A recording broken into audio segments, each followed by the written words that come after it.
Welcome to अनोखी films Urdu. दोस्तों, आज की ये सुपर हिट मूवी काफ़ी अमेजिंग है। ये मूवी 3 हिस्सों में बटा हुआ है, तो आप वीडियो को पूरा एंड तक देखिएगा, आपको आज काफ़ी मज़ा आने वाला है। इस मूवी की स्टार्टिंग में हमें एक किंग को दिखाया जाता है जिसकी एक क्वीन भी होती है और ये लॉन्ग ट्रेलेस नामी सल्तनत का बादशाह होता है।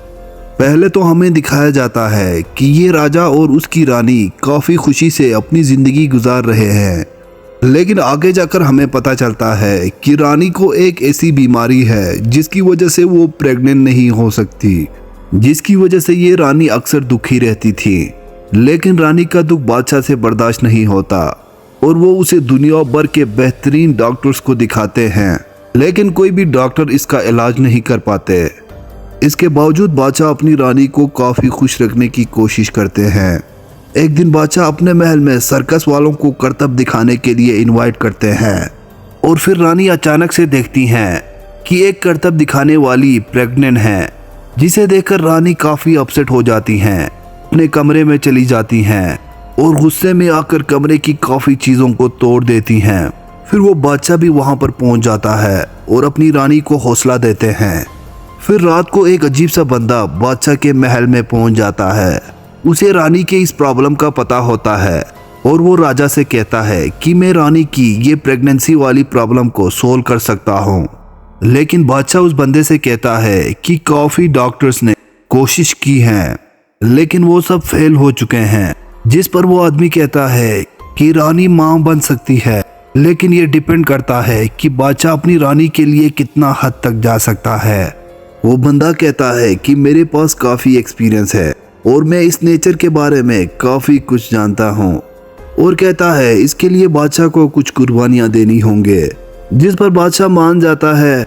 इसके बाद ये बंदा वो प्रोसेस बताने लगता है जिसकी वजह से रानी प्रेग्नेंट हो सकती थी। फिर वो कहता है कि तुम्हें समंदर में मौजूद एक काफ़ी ख़तरनाक जीव को पकड़ने होंगे और पकड़ने के बाद उसका दिल निकालने होंगे, जिसे एक गैर शादीशुदा औरत पकाकर रानी को देगी और रानी उसे खा लेगी।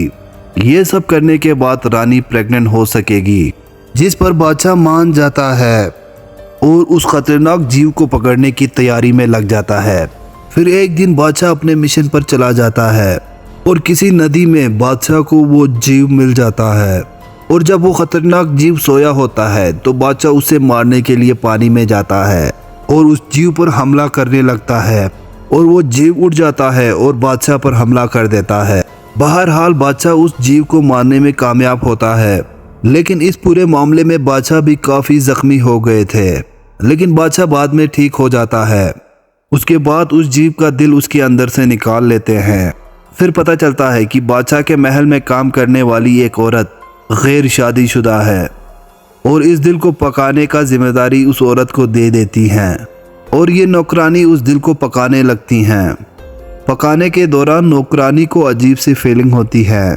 फिर जूं ही वो दिल पक जाता है तो नौकरानी खुद को प्रेग्नेंट पाती हैं। ये सब देखकर नौकरानी काफ़ी हैरान हो जाती हैं। उसके बाद रानी उस दिल को खा लेती हैं। फिर रानी भी उस दिल को खाने के बाद प्रेग्नेंट हो जाती हैं।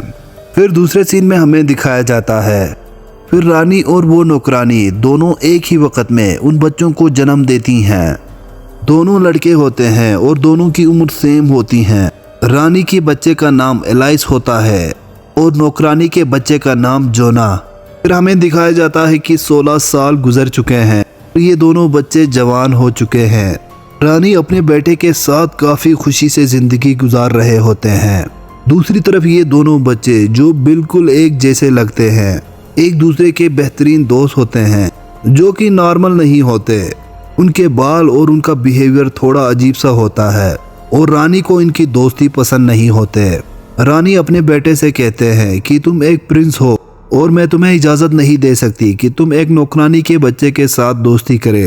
इसके बावजूद एलाइस अपने माँ की बातों को इग्नोर कर देते हैं और अपने दोस्त से मिलते रहते हैं। फिर आगे जाकर हमें पता चलता है कि ये दोनों बच्चे पानी के अंदर भी सांस ले सकते हैं। नेक्स्ट सीन में हमें दिखाया जाता है कि रानी उस नौकरानी को थ्रेट कर रही हैं। रानी उस नौकरानी से कहती हैं तुम अपने बेटे को मेरे बेटे से मिलने से रोक कर रखें, नहीं तो इसके अंजाम तुम लोगों के लिए काफ़ी बुरे होंगे। तुम माँ बेटे को इस कंट्री से निकाल दिया जाएगा। लेकिन इसके बावजूद जोना और एलाइस मिलते रहते हैं। लेकिन एक दिन जोना हद पार कर देते हैं। वो एलाइस के कपड़े पहनकर रानी के पास चले जाते हैं। जब रानी को इसकी हकीकत पता चल जाता है तो रानी जोना को सजा देने का सोचते हैं और उसे वो कंट्री से निकाल देते हैं। लेकिन एलाइस रास्ते में आकर जोना को रोकने की कोशिश करते हैं। फिर जोना अपने चाकू की मदद से एक दरख्त को नीचे से खुरेदता है तो उसके अंदर से पानी निकल आता है। फिर जोना एलाइस से कहता है, जब तक ये पानी साफ है तुम समझो मैं बिल्कुल ठीक हूँ। जिस दिन ये पानी रेड हो जाए तुम समझ लेना मेरे साथ कुछ बुरा हुआ है। ये कहने के बाद जोना उस किंगडम से निकल जाता है। जोना के जाने के बाद एलाइस रोज जाकर उस पानी को चेक किया करते हैं। लेकिन एक दिन एलाइस पाता है कि वो पानी रेड हो चुके हैं। एलाइस को लगने लगता है कि जरूर जोना के साथ कुछ बुरा हुआ है। फिर वो अपने माँ को बताए बगैर जोना की तलाश में निकल जाते हैं। काफी ढूंढने के बाद उसे एक दिन जोना का घर मिल जाता है। वहां पहुंचकर पता चलता है कि जोना ने एक लड़की के साथ शादी कर लिया है। पहले तो उस गांव के लोग एलिस को देखकर जोना समझ लेते हैं क्योंकि उन दोनों की शक्लें बिल्कुल सेम थीं। लेकिन एलिस बताता है कि मैं जोना नहीं एलिस हूँ और वो जोना के बारे में पूछने लगता है तो उनके घर वाले कहते हैं कि वो कुछ दिन पहले जंगल में गए थे और बताता है कि वो तब से अभी तक नहीं आए हैं। फिर एलाइस जोना की तलाश में जंगल की तरफ निकल जाते हैं। दूसरी तरफ क्वीन एलाइस के लिए काफ़ी परेशान थी। फिर क्वीन उस बंदे को दोबारा याद करने लगता है जिसने क्वीन की प्रॉब्लम सोल्व की थी। लेकिन वो रानी को सेम उसी तरह की एक बात दोहराता है। वो कहता है कि तुम्हें अपने बच्चे को पाने के लिए कुछ खोना पड़ेगा, मतलब कुछ कुर्बानी देनी पड़ेगी। रानी उसकी बात को मान जाती है। फिर हमें दिखाया जाता है कि जोना एक गार में काफ़ी जख्मी हालत में पड़ा है। फिर एक क्रिएचर जोना पर हमला करने लगता है जिसकी वजह से वो चीखने लगता है और उसकी चीख सुनकर एलाइस वहां पहुंच जाता है और अपनी तलवार से उस क्रिएचर को मार देता है। लेकिन एलाइस को नहीं पता था कि वो क्रिएचर और कोई नहीं उसकी माँ थी। उसके माँ ने उसके बेटे की ज़िंदगी के लिए अपनी ज़िंदगी दे दी। फिर हमें दिखाया जाता है एलाइस ने अपना तख्त संभाल लिया है। उसके बाद मैंने जैसे आपको पहले बताया था इस मूवी के 3 हिस्से हैं। दूसरा हिस्सा स्टार्ट हो जाता है। उसमें भी हमें एक बादशाह को दिखाया जाता है और उसके साथ 2 बूढ़ी औरतों को दिखाया जाता है जिनका नाम ईमा और डोरा होता है और ये तीनों इस कहानी के लीड में होते हैं।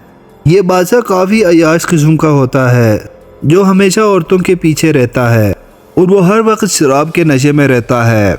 बादशाह अपनी दौलत के दम पर हर उस औरत को खरीद लेता है जो उसे पसंद आता है।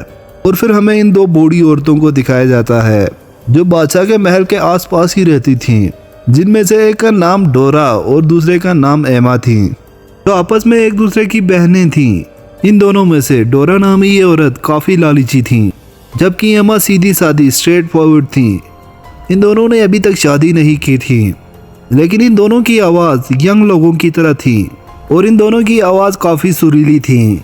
एक सुबह डोरा कुछ गाने लगती हैं और बादशाह अपने महल से उसे सुन लेता है और उसे काफ़ी पसंद आता है और बादशाह उसे मिलना चाहता है और बादशाह उसकी आवाज़ सुनते सुनते उनके घर तक पहुंच जाता है। बादशाह सोचता है कि डोरा एक यंग लड़की होगी और उसे मिलने के लिए दरवाजे को नोकता है और इधर ये दोनों ये सोचकर डर जाते हैं कि बादशाह ने इन्हें देख लिया तो इनकी उम्र देखकर बादशाह काफ़ी गुस्सा हो जाएंगे। कुछ देर बाद ये दोनों एक प्लान बनाती है और बादशाह से रिक्वेस्ट करता है कि वो कुछ दिन बाद उनसे मिलने आए और कहता है कि अभी हम आपसे नहीं मिल सकते, कुछ दिन बाद आपसे मिलेंगे। इस पर बादशाह मान जाता है और वहाँ से चला जाता है। फिर नेक्स्ट सीन में हमें दिखाया जाता है कि ये दोनों बहनें अपनी उंगलियों को यंग लोगों की उंगलियों की तरह करने में लगे हुए हैं लेकिन ये दोनों कामयाब नहीं होती। लेकिन दूसरी तरफ एमा कुछ दिनों के लिए उंगली को मुंह में डाल के रखती हैं जिसकी वजह से उसकी उंगली थोड़ा यंग दिखने लगता है। और फिर वो दिन आ जाता है जिस दिन उन्होंने बादशाह के साथ मिलने का प्रॉमिस किया था। जब बादशाह वहाँ पहुँचता है तो डोरा अपनी उंगली की जगह एक होल से एमा की उंगली को दिखाता है और बादशाह इसे देखकर जुनूनी हो जाता है और उस उंगली को चाटने लगता है और सोचता है कि उसे उसकी पसंद मिल गई। दूसरी तरफ ये दोनों बहनें काफी डर जाती हैं। अगर बादशाह को उनकी हकीकत पता चल गए तो उनके साथ क्या क्या बुरा हो सकते हैं। और फिर डोरा बादशाह से कहती हैं कि मैं आपके साथ सोने के लिए तैयार हूँ, लेकिन मेरी एक शर्त है कि मैं आपके महल में जब आऊँ तो वहाँ पे बिल्कुल अंधेरा होना चाहिए, जिस पर बादशाह मान जाता है। दूसरे सीन में हमें दिखाया जाता है कि ईमा डोरा के बॉडी को ग्लू के साथ टाइट कर रही हैं ताकि बादशाह को डोरा की बॉडी जवान लगे। और फिर रात को बादशाह का एक बंदा आकर डोरा को बादशाह के महल तक ले जाता है और वहाँ पे बिल्कुल अंधेरा होता है और बादशाह डोरा के साथ सो जाता है। लेकिन जब बादशाह सुबह उठता है तो डोरा सोई होती है। बादशाह देखता है कि उसने पूरी रात एक बूढ़ी और बदसूरत औरत के साथ गुजारी है, जिस पर बादशाह को काफी गुस्सा आता है और अपने गार्ड से कहता है कि उस औरत को उठाकर खिड़की से बाहर फेंक दो। और वो गार्ड उसे फेंक देती है और वो जंगल में गिर जाती हैं। खुशकिस्मती से डोरा बच जाती हैं। वहाँ पर वो एक जादूगर से मिलती हैं और वो जादूगर डोरा को अपने जादू के जरिए एक काफी खूबसूरत लड़की में बदल देता है। लेकिन अगले दिन बादशाह भी जंगल में शिकार के लिए पहुंच जाता है और वो वहाँ पर एक काफी खूबसूरत लड़की को देखता है जो डोरा होती है। लेकिन बादशाह को पता नहीं होता और वो उस लड़की के प्यार में पड़ जाता है और बादशाह उसे अपने महल में ले आता है और फिर उसे अपनी रानी बना लेता है। लेकिन डोरा को याद नहीं होती कि वो यंग कैसे हुई, लेकिन उसे अपने बहन एमा के बारे में याद होता है और वो एमा को अपनी शादी में इनवाइट करती हैं। एमा डोरा को देखकर काफ़ी हैरान हो जाती है, लेकिन एमा को यकीन नहीं होती और वो डोरा से पूछती है कि तुम इतनी यंग कैसे दिखने लगी। तो डोरा कहती है मैंने अपना पूरा स्किन उतार दिया था, जिसकी वजह से मैं यंग दिखने लगी। अगले दिन एमा भी एक बंदे के पास पहुंच जाती है और वो उस बंदे से अपना स्किन उतारने को कहती है। वो बंदा एमा को एक जंगल में ले जाते हैं, तो उसके जिस्म से पूरा स्किन उतार देते हैं। नेक्स्ट सीन में हमें दिखाया जाता है एमा काफ़ी बुरी हालत में आ रहे हैं, लेकिन कुछ देर बाद एमा मर जाती हैं।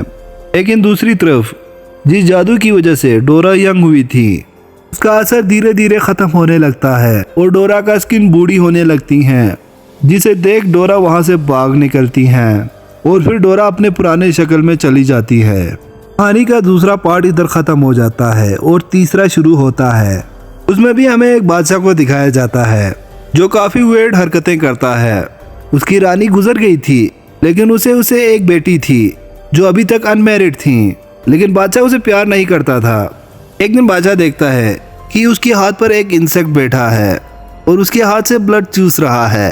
अच्छा, उसे हटाने के बजाय उसे ब्लड पीने देता है। बाद में बादशाह उस इंसेक्ट को एक ग्लास बॉक्स में डालता है और वो अपना खून उसे पिलाने लगता है। धीरे धीरे वो इंसेक्ट काफी बड़ा हो जाता है। दूसरी तरफ हमें दिखाया जाता है बादशाह की बेटी, जिसका नाम वायलेट था, वो अक्सर अपने लिए किसी प्रिंस का ख्वाब देखती रहती हैं, लेकिन उसका बाप काफी केयरलेस था, अपना ज्यादातर समय उस इंसेक्ट के साथ बिताता था। लेकिन एक दिन अचानक से वो इंसेक्ट मर जाता है। मरने के बाद बादशाह उस इंसेक्ट का स्किन उसके बॉडी से अलग कर देता है। बादशाह अपने बेटी के पास आते हैं और उसे कहता है कि अब टाइम आ चुका है कि तुम्हारे लिए कोई लड़का देखे। बादशाह अपनी बेटी से कहता है कि मैं एक कंपटीशन रखूंगा, इसमें काफी सारे लोगों को बुलाऊंगा और जो भी वो कंपटीशन जीतेगा उसके साथ तुम्हारी शादी होगी। ये सुनकर बादशाह की बेटी काफी खुश हो जाती हैं, लेकिन दूसरी तरफ वो थोड़ी सी अपसेट हो जाती हैं क्योंकि वो अपने लिए खुद लड़का ढूंढना चाहती थी। इसके बावजूद भी वो बादशाह की बात को मान जाती हैं और फिर वो दिन आ जाता है जिस दिन कंपटीशन होती है और वहाँ पर उस इंसेक्ट का स्किन लटकाया होता है और वो अनाउंस करता है कि जो भी इस स्किन को स्मेल करके अगर बता दे कि ये किस इंसेक्ट का है तो बादशाह अपनी बेटी की शादी उससे करा देंगे। काफ़ी लोग ट्राई करते हैं लेकिन कोई नहीं बता पाते। के बाद एक अजीब सा दिखने वाला बंदा आ जाता है और वो कहता है कि मैं भी इस कंपटीशन में हिस्सा लूँगा। बादशाह उसे इजाज़त दे देता है। फिर वो उस स्किन को स्मेल करने लगता है और फिर वो करेक्ट आंसर देता है, जिसे देख वायलेट वहाँ से भाग जाती है और छत पर चढ़ जाती है और वो वहाँ से कूदने लगती हैं क्योंकि वो इस अजीब से दिखने वाले बंदे से शादी नहीं करना चाहती थी। लेकिन बादशाह उसे मनाने की कोशिश करता है और कहता है कि मैं अपना वादा नहीं तोड़ूंगा और वो अपनी बेटी को मना लेता है और नीचे ले आता है क्योंकि उसके पास और कोई चॉइस नहीं थी। फिर नेक्स्ट सीन में हमें दिखाया जाता है कि वो अजीब सा दिखने वाला आदमी वॉलेट को पहाड़ से होता हुआ किसी गार में ले जाते हैं और वो वहाँ अक्सर रोती रहती हैं। लेकिन एक दिन जब वो शिकार के लिए चला जाता है और वो बाहर निकलती है तो उसे वहाँ पर कोई दूसरी लड़की नजर आते हैं और वो उस लड़की को अपने बारे में पूरा बता देती हैं और उससे हेल्प मांगती हैं। और वो लड़की वॉलेट से कहती है कि तुम परेशान मत हो, मैं तुम्हारी मदद करूंगी। और वो अपनी फैमिली के साथ उसकी मदद करने को पहुंचती हैं और वो वॉलेट को वहां से दूसरी तरफ ले जा रहे होते हैं। इतने में वॉलेट का वो हस्बैंड वहां पहुंच जाता है और वो भी उनके पीछे आने लगता है। वॉलेट और वो लोग दूसरी तरफ पहुंच चुके थे और वो रस्सी को काट देता है, जिसकी वजह से वो आदमी नीचे गिर जाता है। लेकिन वो आदमी बाद में उस फैमिली को ढूंढ लेता है और उन्हें एक एक करके मार देता है। और फिर वो वॉलेट को ढूंढते हुए एक गार में मिलता है। फिर वो वॉलेट को हक करता है, लेकिन वॉलेट उसे धोखा देकर चाकू से मार देता है। फिर नेक्स्ट सीन में हमें दिखाया जाता है कि वॉलेट बादशाह के पास महल में आए हैं और उसके हाथ में उस बंदे का सर है और वो बादशाह से कहती हैं कि ये वही हस्बैंड है जिसे तुमने मेरे लिए चूज किए थे। और दोनों काफी रोने लगते हैं और रोते रोते बादशाह नीचे गिर जाता है। और हमें इस कहानी के आखिर में दिखाया जाता है कि वॉलेट अब क्वीन बन गई हैं और ये मूवी यहीं पर ख़त्म हो जाता है।